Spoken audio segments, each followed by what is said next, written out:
Hi guys, for this mini vlog, I'm going to bring you at Shufeng in Taiwan. Since wala akong alam kung paano pumunta dito, nag-check na lang ako sa Google at sinundan ko lang yung instructions na binigay. If you really are a traveler, mabilis lang siyang sundan. At syempre, pwede din naman magtanong sa mga security guard o sa mga lokal kung saan yung direksyon. Lalo na kapag sasakay ka na ng train. Mamaya, ang sasakyan mo is hindi yung papunta doon sa direksyon mo, kundi yung pabalik. Now, if you reach the Taipei main station, sasakay ka lang ng TRA na train papuntang Rufang. And from Rufang, magta-transfer ka ng train papuntang Shifeng. Ang ganda lang papunta sa Shifeng kasi parang nasa probinsya ka lang. Marami kang dadaanan na ilog at tunnel, and during this time, umaambon ng panahon, kaya kailangan talagang magdala ng raincoat at ng payong. Finally, after 1.5 hour ng biyahe, nakarating na rin kami ng Shifeng. As you can see, ibang-iba yung train station dito compare na nasa city ka. Once you alight the train, magkakross ka dun sa kabilang riles and then magtatap ka ng card mo, and once nasa labas ka na ng train station, dun mo na rin mismo makikita kung saan ginagawa yung Sky Lantern activity. Kaya panigurado, hindi ka talaga maliligaw o mawawala dito sa Shifeng. Mismo dito na rin sa Riles ginagawa ang pagpapalipad ng Sky Lantern. Along the way, marami kang makikita mga tindahan na nagbebenta ng street foods, mga souvenirs, mga payong at kung ano-ano pa. Bukod sa makapunta sa Chiayi kung nasaan ang National Chongqing University, isa rin ito sa aking bucket list ang mapuntahan ang Shifeng at makapagpalipad ng Sky Lantern. Madalas ko ito nakikita sa Facebook, kaya sabi ko nandito na ako, hindi ko kailangan i-miss yung opportunity na to. Habang naglalakad-lakad ako, naisip kong idagdag dito sa mini vlog ko na ito ang mga experience ko din sa ibang bansa pa na napuntahan ko prior to going to Taiwan.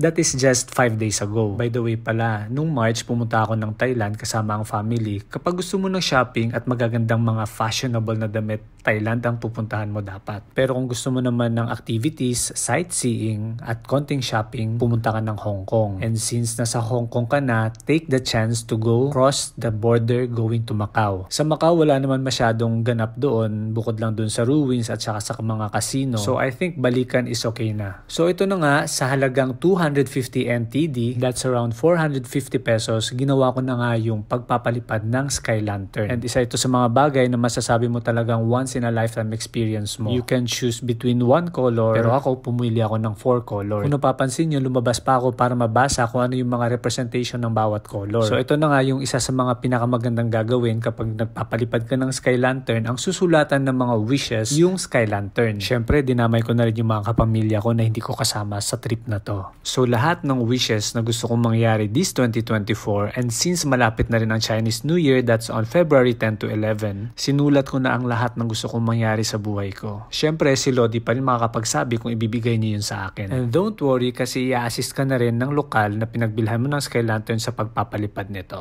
At ito na nga, papaliparin na namin ang Sky Lantern. So sa kagaya kong solo traveler lang during this time, i-assist ka rin nila sa pagkukuha ng video at saka ng pagpipicture. Kaya sa halagang 250 NTD, sobrang sulit talaga ang experience na to. And yun na nga, inabot niya na sa akin yung Sky Lantern. Hawakan mo lang ng mahigpit kasi nga umaangat siya. Baka kasi pag nabitawan mo, hindi na siya babalik sa'yo. Gaya ng ex mo. Hindi, joke lang. So ayan na nga, lumipad na. So sinabihan ako ng lokal na kaway-kaway ka doon. So ako naman, parang tanga, kumaway-kaway din. At ang sarap lang sa feeling na nagawa mo ang isang bagay na gusto mong magawa sa travel bucket list mo. Siyempre, hindi pa dyan nagtatapos yung adventure ko dito sa Shifeng. And since nakakaramdam na ako ng gutom, pumunta ako sa isang tindahan para bumili ng calamari. May kamahalan lang itong calamari kasi nasa 200 NTD pataas ang presyo nito. And since ako lang naman mag-isa, binili ko na yung maliit. Gaya nga na sinabi ko kanina nung kinukumpara ko ang mga bansa na puntahan ko prior to Taiwan, masasabi ko talaga na ang bansang Taiwan is gastronomy capital ng East Asia. Siyempre, for the time being, meron muna ng bias kasi hindi pa naman ako nakakapunta ng South Korea at saka ng Japan,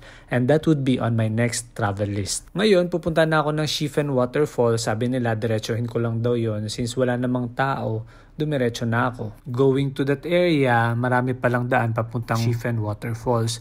Pero ito, madadaanan mo ang isang malaking tulay ng train. And remember, maraming klase-klaseng train sa Taiwan. So sinundan ko lang yung way na sinabi sa akin at nakita ko na rin yung isang karatula. But at this time, may dumaan muna ng isa pang klaseng train, kaya huminto muna ako saglit. Nung nakalagpas na ang trend, tumuloy-tuloy na rin ulit ako sa paglalakad ko. Ang ganda lang din dito sa lugar kasi sobrang napaka-fresh ng hangin kasi wala masyadong sasakyan. And during this vacation, meron akong nakitang cherry blossom tree. Nagsisimula na rin siyang mamulaklak kasi nga patapos na rin ang winter season at papasok na ang spring season. First time ko lang din makakita ng cherry blossom tree or ng sakura sa buong buhay ko. At nagpatuloy ako sa aking paglalakad papuntang Shifen Waterfall. And going to the destination, the Shifen Waterfall, may madadaanan kang hanging bridge. Mukhang safe naman siya kasi mukhang matibay ang pagkagawa pero umuuga-uga siya. Para na rin ako nag-hiking dahil almost 1 hour din ako naglalakad. If napapansin nyo na mag-isa lang ako naglalakad, mali kayo. Marami kaming naglalakad niyan pero chumitsyempo lang ako na walang tao para walang photobomber sa aking video. Finally, almost halfway na rin ako papuntang Shifen Waterfall at tingnan ninyo ang ganda ng stream dito. Stream sa English or in Tagalog, sapa. Umakyat na ako sa hagdanan para makatawid doon sa kabilang bridge. So akala ko ito na yung Shifen Waterfall pero nagtataka ako bakit maliit lang kasi sa picture ang laki. So ayun, nagpatuloy ako sa pagpipicture at saka sa pagve-video kasi ito na nga yung Shifen Waterfall. Pero nagtataka pa rin ako bakit ang liit nitong waterfall na nakikita ko. So sabi ko, sige ipagpapatuloy ko na lang yung paglalakad ko papunta doon sa direksyon kung saan pumupunta yung mga turista din. And along the way, marami kang makikita ng mga Instagrammable na mga statwa. Madadaanan mo na rin ang kanilang kainan at ang market. And mula sa malayo, may naririnig na rin akong dagusdos ng tubig. Finally, nakita ko na nga yung Shifen Waterfall. Ang ganda, sobra. Pakinggan natin ang tunog ng talon.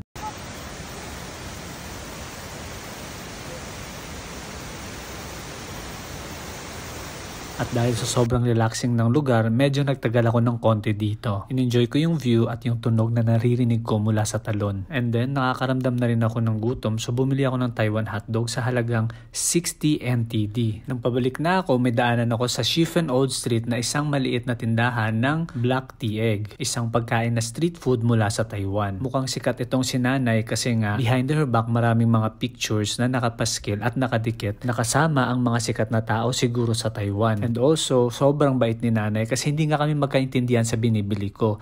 Yun pala, yung binibigay kong pera sa kanya sobra, kaya dinadagdagan niya ng itlog. Ngayon sabi ko, isa lang yung bibilhin ko. Until nag-decide na lang ako na sige, dagdagan niya na lang ng isa pang itlog kasi hindi nga siya makita ng barya na panukli sa akin. At hindi na nga first time itong pagkain ko nito. Una kong nakatikim nito ng unang pagtapa ko sa Taiwan. At binili namin yun sa 7-Eleven. Pero alam niyo ba, mas masarap yung luto ni Nanay. Kaya sa mga nanonood nitong video na to, kapag pupunta kayo ng Taiwan, make sure na kumain kayo ng pagkain ng mga lokal. And along Shifen Old Street, meron din akong nakitang Taoist temple. Tandaan nyo guys, magkaiba ang Taoist sa Buddhism. So hindi na ako magdi-discuss ng religion dito kasi medyo complicated siya. Pero sinum in ko na rin para makita nyo kung sino yung pinagdadasalan ng mga Taoist. And habang naglalakad-lakad ako, may nakita akong squirrel. And first time ko ito makita sa buong buhay ko. Hindi ko lang alam bakit bumabalik-balik siya and then babalik na naman ulit sa akin pero sobrang cute nito. Going back to the train station, may nakikita ako nagpapalipad ng sky lantern. And this time, sobrang dami na ng tao. Maraming grupo kasi ang dumadating bawat oras. May grupo ng mga Hapon, grupo ng mga Koreano at grupo ng mga Chino. May nakita akong mga kabayan, sobrang konti lang at marami din akong nakita ng mga puti. Kaya sa mga kababayan ko na mahilig mag-travel, subukan ninyong pumunta dito sa Taiwan at promise sobrang mag-i-enjoy kayo kasi believe it or not, I enjoyed it myself. Feeling ko nga nag-gain na ako ng 1 kilo mula sa pagdating ko dito kasi panay lang din ako kain. Pero kahit papano sa Taiwan, dahil gamit na gamit ang paa mo sa sobrang paglalakad, isang magandang exercise na rin ito para ma-burn yung calories na kinakain mo. So hanggang dito na lang guys, sana may natutunan kayo. Thanks for watching!